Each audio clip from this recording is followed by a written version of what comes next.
Hi everyone. இன்றைக்கி நான் ஒரு விஷயம் ஷேர் பண்ணலான்னு நினைக்கிறேன் உங்கள் கூட. அது என்னதுன்னா, போன வாரம் நான் ஊருக்கு வந்திருந்தேன். ஊரில் வந்து நானும் என் ஃபேமிலியும் ஒய்ஃபும் குழந்தையும் சென்னை போயிருந்தோம். ஸோ என் ஊர் வந்து திருத்தணி. நாங்கள் சென்னையிலேருந்து ரிட்டர்ன் வரப்போ அம்பத்தூர்லேருந்து வரலான்னு பிளான் பண்ணோம். அண்ட் அம்பத்தூர்லேருந்து வரப்போ சென்னைக்கு லாஸ்ட் ட்ரெயின் வந்து திருத்தணிக்கு லாஸ்ட் ட்ரெயின் வந்து 8:40க்கு இருந்துச்சு. சரி, நாங்கள் எல்லாம் சாமானெல்லாம் வாங்கிட்டு லோக்கலில் போகலான்னு பிளான் பண்ணிவிட்டு ஏறிட்டோம். ஓகேவா? இப்போது இந்த டாபிக் என்னென்னா ப்ராஸ்பெக்டிவ் பற்றி சொல்கிறேன். ஓகே, அண்ட் இந்த ப்ராஸ்பெக்டிவ் வந்து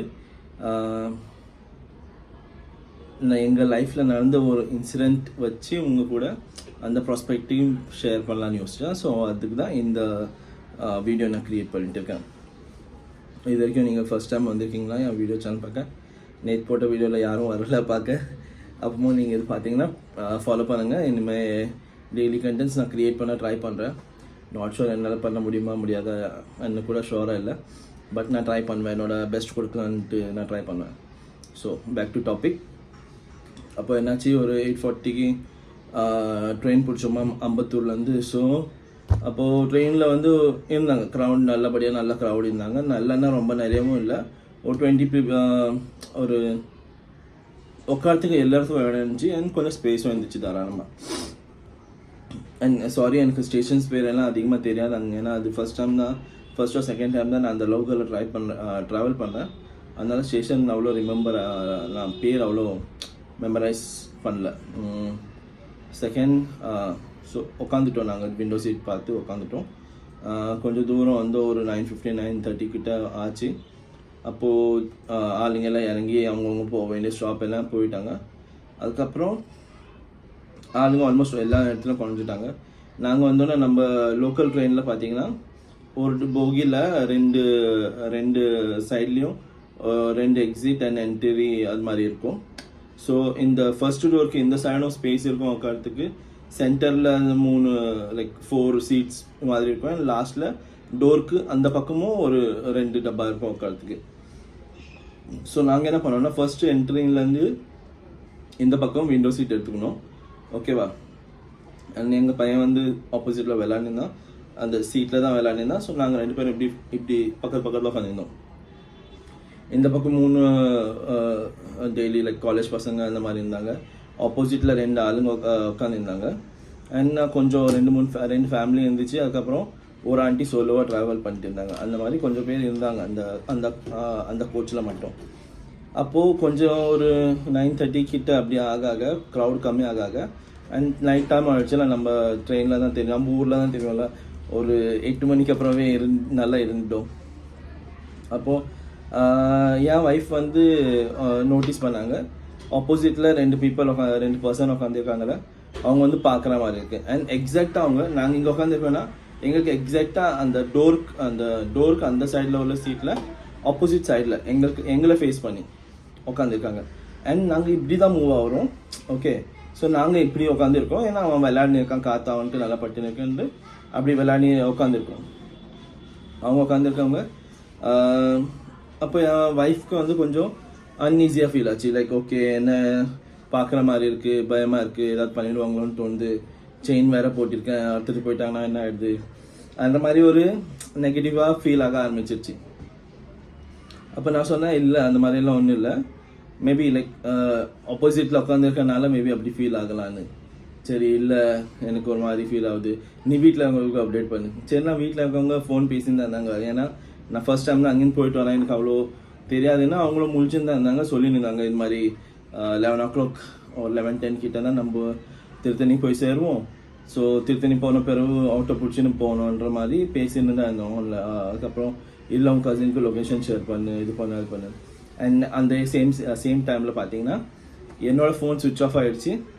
ஒய்ஃபோட ஃபோனில் 30% மட்டும்தான் இருக்குது. சரி, நான் அவங்களுக்கு ஒரு வாட்டி நம்மளே அப்படி கேட்க நம்மளுக்கே ஒரு மாதிரி தோணும்ல. ஓகே, எதுக்கு ரிஸ்க் இருக்கணும், நம்ம ஒய்ஃப்க்கு சொன்னேன், நான் பார்க்குறேன், பட் இன்கேஸ் இது மாதிரி ஏதாவது ஆச்சுன்னா 100க்கும் 139க்கும் டயல் பண்ணி வச்சுடு சேஃபர் சைடுக்கு. ஸோ தட் இன்கேஸ் ஏதாவது இருந்தால் ரயில்வே எமர்ஜென்சியில் இதாகும் அதுக்கப்புறம் என்ன சொன்னாங்க, கொஞ்ச நேரத்துக்கு அப்புறம் ஸ்டேஷனில் எந்த போலீஸுமே இல்லையே, ஸ்டேஷனில் யாருமே இல்லைன்ற மாதிரி ஒரு இன்னும் நம்மளுக்கு அன்ஈஸி பண்ணிட்டு இருந்தாங்க. லைக் ஓகே, பயந்துன்னு இருந்தாங்க கொஞ்சம். சரிம்மா பயப்படாத, ஒன்றும் இல்லைன்னு யோசிச்சு சரி நான் அவங்களுக்கு சொன்னேன். அண்ட் உங்களுக்கு இந்த டைமில் சொல்ல விரும்புகிறேன், அவங்க ஆப்போசிட்டில் உட்காந்து இருந்தவங்க வந்து நார்மல் நம்ம ஊரில் ஒருத்தர் வந்து கொஞ்சம் 2 பேருமே கொஞ்சம் டார்க் ஸ்கின் அண்ட் கொஞ்சம் லைக் மொரட்டா, கொஞ்சம் முரடனா ஆளுங்க இருக்காங்களே, லைக் நம்ம ஊரில் எப்படி கொஞ்சம் ஸ்ட்ராங்காக அந்த மாதிரி ஒருத்தர் லுங்கியும் ஷர்ட் வந்து ஃபுல் ஓப்பன் பண்ணி வச்சுட்டு உட்காந்துருந்தாரு. அவர் பக்கத்தில் ஒருத்தர் நார்மல் பேண்ட்டும் டிஷர்ட்டும் டார்க் கலர் போட்டு மங்கி கூலை போட்டிருந்தாங்க. மங்கி கூலால் இவ்வளோ கவராக இருந்துச்சு. ஓகேவா, ஆப்போசிட்டில் தான் உட்காந்துருக்காங்க. சரி போக போக பிறகு அங்கே அந்த ட்ரெயின் வந்து நீங்கள் தெரியல, மேபி அந்த ட்ரெயினில் நீங்கள் ட்ராவல் பண்ணியிருந்தீங்களா உங்களுக்கு தெரியும், இல்லை அந்த ரூட்டில் போயிருந்தீங்கன்னா தெரியும். அங்கே ஒரு ஸ்டாப்லேருந்து ட்ரெயின் வந்து ஒரு சிக்னலுக்காக போட்டுருவாங்க, 20-30 மினிட்ஸ் அப்படி போட்டுருவாங்கன்னு சொன்னாங்க. ஸோ அதே மாதிரி போட்டாங்க, ஸ்லோவாச்சு ட்ரெயின். சரி நாங்கள் அது வரைக்குமே லைக் அவங்க அந்த இன்சிடென்ட் நோட்டீஸ் பண்ணுற வரைக்குமே கொஞ்சம் நல்லா ஜாலியாக பேசின்னு தான் வந்தாங்க. நல்லா லைக் நாங்கள் டைம் ஸ்பெண்ட் பண்ணது அதெல்லாம் பேசின்னு வந்துருந்தோம். சரி என்ன பண்ணோம் இது பண்ணோன்ட்டு எனக்கு ரொம்ப ஜாலியாக இருந்தோம். அப்புறம் சரி ஒரு மாதிரி அதுக்கப்புறம் வேறு டாப்பிக்கே இப்போ நான் எந்த டாபிக் பார்த்தாலும் அவங்க கண் பார்வை அங்கேயே போகுது. இல்லை எனக்கு பயமாக இருக்குது, ஏதாவது பண்ணுவாங்களோ நீ காப்பாற்றிடுவியா இது அது மாதிரி. சரி நான் சொன்னேன் ஒன்றும் இல்லைம்மா, அவங்க வேலை பார்த்துன்னு உட்காந்துருக்காங்க, நம்ம வேலை பார்த்துன்னு இருக்கலாம். இல்லை எனக்கு தோணல, பயமாக இருக்குது, நீ வீட்டில் ஃபோன் பண்ணு எங்கே இருக்கான்னு சொல்லி. யாராவது வராங்க, அவங்க அப்பா யாராவது வர சொன்னால் வர வேண்டான்னு சொல்லாத, வர சொல்லு கூப்பிடுறதுக்கு. நான் சொன்னேன் அப்படியெல்லாம் ஒன்றும் ஆகாது, நிறைய கோச்சஸ் வேறு இருக்குது.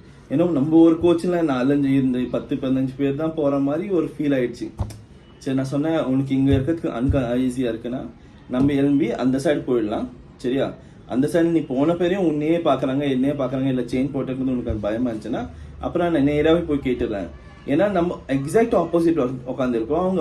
அவங்க பார்க்கணுன்னாலும் அவங்க நேராக பார்க்கணுன்னாலும் நம்மளை பார்க்குற மாதிரி தான் இருக்கும், சரியா? அவங்க நம்மளை பார்க்க இப்படி திரும்பிட்டு இப்படி பார்த்தா கூட நம்மளை நேராக பார்க்குற மாதிரி இருக்கும். இல்லை ஏதாவது யோசிச்சு பார்த்தா கூட அதே டைமில் நீயும் பார்க்குறப்ப அவங்க நம்மளை பார்க்குற மாதிரி தான் இருக்கும். ஸோ அந்த ப்ராஸ்பெக்டிவும் கொஞ்சம் மாற்றிக்கோ.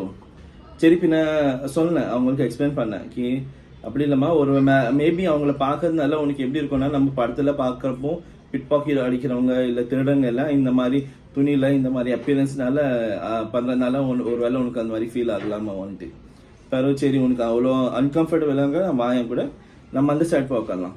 ஸோ அந்த சைடு போயிட்டு நாங்கள் ஜன்னலுக்கு மூவிங் டைரக்ஷனில் லைக் மூவிங் டைரக்ஷனில் ஃபேஸ் பண்ணி உட்காந்துட்டோம். ஸோ எங்களுக்கு அவங்க பேக் எல்லாம் தெரியுது. அண்ட் இப்போ அவங்க ஃப்ரண்ட்டில் இருக்காங்க, நாங்கள் பேக்கில் இருக்கோம். அவங்க மோர் தென் 1 hour இருக்கும் நாங்கள் அந்த ட்ராவல் அந்த சைடு சேஞ்ச் பண்ணி உட்காந்த பிறகு ஒரு முறை கூட அவங்க திரும்பி பார்க்கல. ஸோ அவங்க வேலை அவங்க பார்த்துருந்தாங்க. லைக் என்ன சொல்கிறது, பார்த்துட்டு பேசின்னு ஏதோ பண்ணுறப்போ அவங்க பார்வை எங்கள் மேலே பட்டிருக்கும் மேபி. ஏன்னா ஆப்போசிட்டில் நாங்கள் 2 பேரும் மட்டும் விளையாண்டுருப்போம். குழந்தை இருக்காங்க, எங்களும் பார்க்குறாங்களா, குழந்தைய பார்க்குறாங்களா. ஆனால் இவங்களுக்கு ஒரு அன்ஈஸி உருவாச்சுல. அதுக்கப்புறம் அவங்க சொன்னால் மேபி நம்ம படத்தில் இவங்கள இந்த மாதிரி பார்த்ததுனால ஒரு இந்த மாதிரி துணிங்கோ இந்த மாதிரி அப்பியரன்ஸ் இருக்கவங்க இந்த மாதிரி பண்ணுறாங்கன்னு காட்டுறதுனால மேபி உனக்கு அந்த மாதிரி இருக்கலாம். பை நாட் இந்த மாதிரி லைக் வேற யாரும் அவங்க மைண்ட்ஸ் எல்லாம் ஒன்றும் இல்லைன்னாலும் நம்ம ஒரு மாதிரி பயந்து ஒரு மாதிரி ஆற மாதிரி இருக்கு. ஸோ இதுக்கு ப்ராஸ்பெக்டிவ் லைக் நம்ம அதை படத்தில் பார்க்குறதோ இல்லை சீரியலில் பார்க்குறதோ நம்ம அதை ரொம்ப ஓவராக எடுத்துக்கணும்னா அது நம்ம டெய்லி லைஃப்க்கு தான் எஃபெக்ட் ஆகுது. இன்கேஸ் அங்கே ஏதாவது ஓகே நான் சீக்கிரமாக கன்க்ளூட் பண்ணுறேன், ஏன்னா என் ஃபோன் மெமரி அவ்வளோ அதிகமாக இல்லை. ஸோ 1 செகண்ட் ஜஸ்ட் இது வந்து எடிட்டட் ஒன் ஸ்ட்ரெச்சாக பண்ணல நான், ஏன்னா இடையில ஸ்டாப் ஆகிடுச்சு மெமரி ஃபுல்லுன்ட்டு. இல்லைன்னா ஒரே ஸ்ட்ரெச்சாக போட்டிருப்பேன். நார்மலி நான் ட்ரை பண்ணுவேன் எல்லாம் ஒரே ஸ்ட்ரெச்சாக போட, பட் இது பண்ண முடியல, ஏன்னா இடையில ஸ்டாப் ஆகிடுச்சு. நான் நார்மலி இடையில ஸ்டாப் பண்ணாலும் திருப்பி ரீஷூட் பண்ணி போடுற மாதிரி யோசிச்சிருந்தேன். பட் இது வந்து 8 minutes ஸ்ட்ரெச்சாக நல்லா பேசிட்டேன். அதுக்கப்புறம் இந்த பிரேக் வந்ததுனால ஓகே இந்த 30 minutes நீங்கள் ஒரு அடி டபுள் டேப் பண்ணால் ஸ்கிப் பண்ணியிருக்கலாம். So sorry for wasting your time. சரி கன்க்ளூட் என்ன பண்ணலான்னு யோசிக்கிறேன்னா, இப்போ நம்ம ஒரு ப்ராஸ்பெக்டிவ் அங்கே க்ரியேட் பண்ணிட்டோம், இந்த மாதிரி பர்சன் இப்படி தான் இருப்பாங்கன்னா அது லைக் அல்டிமேட்லி ஒரு பார்க்குறவங்களோட பார்வையே சேஞ்ச் ஆகுதுல அவங்க மேலே. ஸோ நம்ம இப்போ நான் என்ன சொல்கிறேன்னா, ஒரு வேளை நம்ம அந்த மாதிரி படங்களோ அந்த மாதிரி சீரியலோ பார்க்காம இருந்திருந்தோம் அந்த மாதிரி ப்ராஸ்பெக்டிவ் வந்திருக்காது. அவங்க எதிரில் இருக்கவங்க நம்மளை இது மாதிரி திருடுற மாதிரி லைக் அந்த மாதிரி ஃபீலே வந்திருக்காதுல்ல, like there robber or something. So எனக்கு தெரிஞ்சு எல்லாமே நம்ம ப்ராஸ்பெக்டிவ் வந்து நம்ம பார்வையில் தான் இருக்குது. அண்ட் நம்மளால் எப்போவுமே அடுத்த மனுஷனோட லைக் என்ன யோசிக்கிறாங்க, என்ன பண்ணுறாங்க, என்ன அவங்க நெக்ஸ்ட் மூவ் என்னன்ட்டு நம்மளால் யோசிக்க முடியாது. அவங்க லைக் நம்ம லைஃப் வந்து செஸ் இல்லை. லைக் அவங்க இப்படி பிளான் பண்ணுறாங்க, இந்த மூவ் பண்ணுவாங்க, நெக்ஸ்ட் மூவ் இந்த மூவ் அந்த மூவ் பண்ணுவாங்கன்ற மாதிரி நம்ம அதை கெஸ்ஸே பண்ண முடியாதுன்னு எனக்கு தோணுது. ஓகேவா? ஸோ யாருமே அப்படி ஜட்ஜ் பண்ணாங்க. அண்ட் ஸ்பெஷலி அந்த பர்சன்ஸ் வந்து நாங்கள் மூவ் ஆகிட்டு 1 hour ஆச்சு. நான் சீரியஸாக சொல்கிறேன், ஒரு முறைக்கும் அவங்க திரும்பி பார்க்கல என்ன ஏதுன்ட்டு. ஸோ மேபி நான் அங்கேருந்து இங்கே வந்ததுனால அவங்களுக்கு ஒரு வேலை அக்வர்டாக கூட ஆயிருக்கலாம். ஜி ஓகே, மேபி நம்ம இப்படி எதிரில் இருக்கிறோம் அந்த மாதிரின்றனால கூட அவங்களுக்கு ஆயிருக்கலாம். ஸோ ஒரு கைண்ட் ஆஃப் என்ன சொல்கிறது, அது நல்லா இல்லைல்ல அவங்கள அந்த மாதிரி ஜட்ஜ் பண்ணுறது. ஸோ நம்ம இனிமேல் ஷார்ட்டெல்லாம் இது மாதிரியே இருக்குது. சரி, வீடியோவில் போன வீடியோவை யார் பார்க்கல, இந்த வீடியோ யார் பார்க்க போகிறான்ற ஒரு தைரியம் என்ன சொல்கிறது. ஓகே, அந்த ஒரு கான்ஃபிடன்ட் வந்திருக்கு வீடியோ முன்னாடி பேச முடியும்ன்ட்டு. ஒரு ஸ்ட்ரெச்சாக நம்மளால் ஒரு வீடியோ முன்னாடி பேச முடியும்னா இது ஒரு ப்ராக்டிஸாக நல்லா இருக்குது. அதனால நான் இது பண்ணுறேன். சரி, இது வரைக்கும் நீங்கள் என் வீடியோ பார்த்துருக்கீங்கன்னா மேபி உங்களுக்கு நான் பேசுகிற விஷயம் பிடிச்சிருக்கலாம். ஆர் நீங்களும் இந்த மாதிரி ஃபேஸ் பண்ணியிருக்கலாம். நீங்களும் இந்த மாதிரி ஃபேஸ் பண்ணியிருக்கீங்கன்னா நீங்கள் ப்ளீஸ் கமெண்ட் பண்ணுங்கள், நான் தெரிஞ்சுக்கிறேன். ஓகே, அண்ட் நான் பேசுகிறேன் இந்த வீடியோஸில் ஏதாவது உங்களுக்கு மிஸ்டேக் தெரியுது, என் வாக்காபுலரி இம்ப்ரூவ் பண்ணோம், இல்லை என் லைட்டிங் எல்லாம் இம்ப்ரூவ் பண்ணோன்னு நீங்கள் நினைக்கிறீங்கன்னா நீங்கள் எனக்கு சஜஷன் பண்ணுங்கள். நான் ட்ரை பண்ணுறேன் இம்ப்ரூவ் பண்ணுறதுக்கு. ஏன்னா நான் இது கற்றுன்னு தான் இருக்கேன். நான் இதுவும் கற்றுக்கல. மேபி ஒரு 5 வருஷம் முன்னாடி ஸ்டார்ட் பண்ணியிருந்தேன், இன்னத்துக்கு ப்ரோவாக இருக்கலாம். ஆனால் தெரில இப்போ ஸ்டார்ட் பண்ணுறேன். இனிமேல் ரெகுலராக வீடியோஸ் போடுவேன்னு யோசிக்கிறேன். நேற்று கூட ஸ்கிப் ஆகிடுச்சு. பட் இன்றைக்கி எப்படியாவது டைம் எடுத்து வீடியோ கண்டென்ட் க்ரியேட் பண்ணிடணுன்ட்டு யோசிச்சுன்னு இருந்தேன். சரி, எனக்கு ஒரு ஐடியா வந்துச்சு. ஓகே, இந்த ப்ராஸ்பெக்டிவ் பற்றி யோசித்து போடலாம். நம்ம கூட ஒரு இன்சிடென்ட் நடந்துச்சு. நம்ம ரெண்டு பேரும் ஒன்றா வாழ்கிறவங்களோட ரெண்டு பேரை பார்த்து ஒரு ப்ராஸ்பெக்டிவ் இருக்குல்ல, ஸோ அது சேஞ்ச் ஆகும்னு நினைக்கிறேன். ஸோ எங்கள் 2 பேரோட ப்ராஸ்பெக்டிவே ஒரு பர்சன் மேலே அவ்வளோ டிஃப்ரென்ஸ் இருக்குன்னா, லைக் எங்களை மாதிரி எவ்வளோ பேர் இருப்பாங்க. லைக் அவங்க மேபி அந்த ட்ரெயினில் நாங்கள் 2 பேரும் மட்டும் அவங்க 2 பேரும் மட்டும் இருந்தோம்னா லைக் என்ன சொல்கிறது, அவங்க என் ஒய்ஃபுக்கு அந்த பொறுத்தே முடியாது, ஏதோ ஆகிடும்ன்ற மாதிரி ஒரு இதுக்குள்ளே ஆகிட்டு இருப்போம்ல. அந்த மாதிரி எவ்வளோ பேர் இருப்பாங்க. ஆனால் அதே டைமில் அதே ட்ரெயினில் நாங்கள் மூவ் ஆகிட்டு அந்த சைடு உட்காந்தால அப்போது ஒரு ஆண்டி 45 இருக்கும் அவங்க ஏஜ். ஸோ அவங்க வந்து தனியாக அந்த டைம்